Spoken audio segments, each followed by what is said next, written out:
ত্রিপুরার চলাচল অযোগ্য জাতীয় সড়ক দ্রুত মেরামত এবং NHIDCL এর জবাবদিহির দাবিতে আগরতলা স্মার্ট সিটি লিমিটেড অফিসে প্রতিনিধি দল দিয়ে ডেপুটেশন দেয় সিপিআইএম। পরে অনুষ্ঠিত সভায় প্রধান বক্তা হিসেবে উপস্থিত ছিলেন জিতেন্দ্র চৌধুরী। সভায় সভাপতিত্ব করেন সিপিআইএম রাজ্য সম্পাদক মণ্ডলী সদস্য মানিক দে। বক্তব্যে জিতেন্দ্র চৌধুরী অভিযোগ করেন, শুধু জাতীয় সড়ক নয়, রাজ্যের গ্রাম থেকে শহর প্রায় সব রাস্তায় বেহাল অবস্থায়। তার দাবি, রাস্তা নির্মাণে ব্যাপক দুর্নীতি, নিম্নমানের কাজ এবং ঠিকাদারদের সঙ্গে ক্ষমতাসীনদের যোগসাজশের ফলেই এই পরিস্থিতি তৈরি হয়েছে।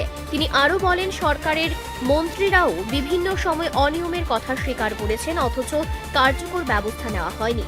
জনগণের করের অর্থ অপচয় করে বারবার নিম্নমানের রাস্তা নির্মাণের অভিযোগ তুলে তিনি অবিলম্বে দুর্নীতি বন্ধ, দায়ীদের বিরুদ্ধে কঠোর ব্যবস্থা এবং রাজ্যের জাতীয় সড়ক সহ সব গুরুত্বপূর্ণ রাস্তা টেকসইভাবে নির্মাণের দাবি জানান। অন্যথায় বৃহত্তর গণ আন্দোলনের হুঁশিয়ারিও দেন তিনি। ত্রিপুরাতে প্রচন্ড বৃষ্টি হয়, মাটি নরম, এই কারণে রাস্তা টিকে না। তিনি তো ডাক্তার, বিজ্ঞানের ছাত্র, এটা তো সাধারণ বিজ্ঞানের ছাত্র হওয়ার প্রয়োজন নেই।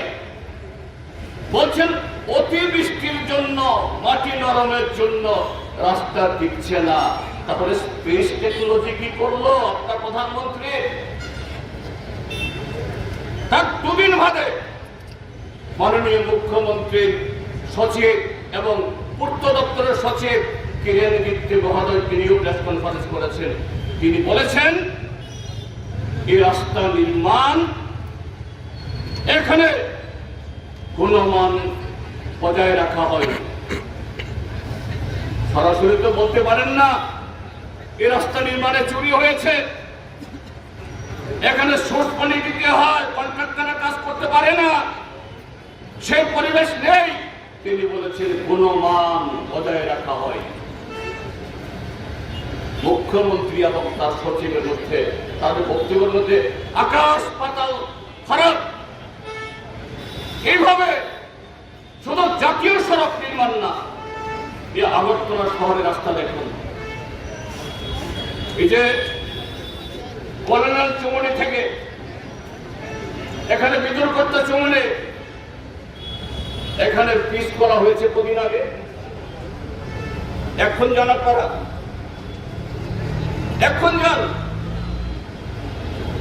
হরিগঙ্গা বসাক রোড, সেখানে কাজ এখনো শেষ হয়নি, মাত্র সেদিনে পিচ ডালা হয়েছে, এখনই উঠে যাচ্ছে। আপনারা এই যে আখাউড়া রোড, এখানে জ্যাকসন গেট থেকে ফায়ার সার্ভিস চৌমনি, এই রাস্তা দেখুন, সেদিন মাত্র কাজ শুরু হয়েছিল, এখনই উঠে যাচ্ছে। কেন? কেন? যারা এই আগরতলা শহর এবং ত্রিপুরাতে গণতান্ত্রিক আন্দোলনে যে সমস্ত ভারতীয় জনতা পার্টি আশ্রিত সমাজ বিরোধীরা আমাদের কর্মসূচিতে নানা ধরনের ব্যাঘাত ঘটায়, এরাই হলো এই সমস্ত কন্ট্রাক্টর। নামকেও আসতে ই টেন্ডারিং হয়, নামকেও আসতে সেখানে ঠিকাদারি বাছাইয়ে তথাকথিত স্বচ্ছতা পালন করা হয়। আসল কথা হলো নেগোসিয়েশন, সর্বত্র নেগোসিয়েশন। তাদের নির্দিষ্ট লোক, এরা এই নেগোসিয়েশনের মধ্য দিয়ে 100%-এর মধ্যে যদি কাজ হয়, সেখানে 120, 30, 40, 50% বাড়িয়ে দেয়।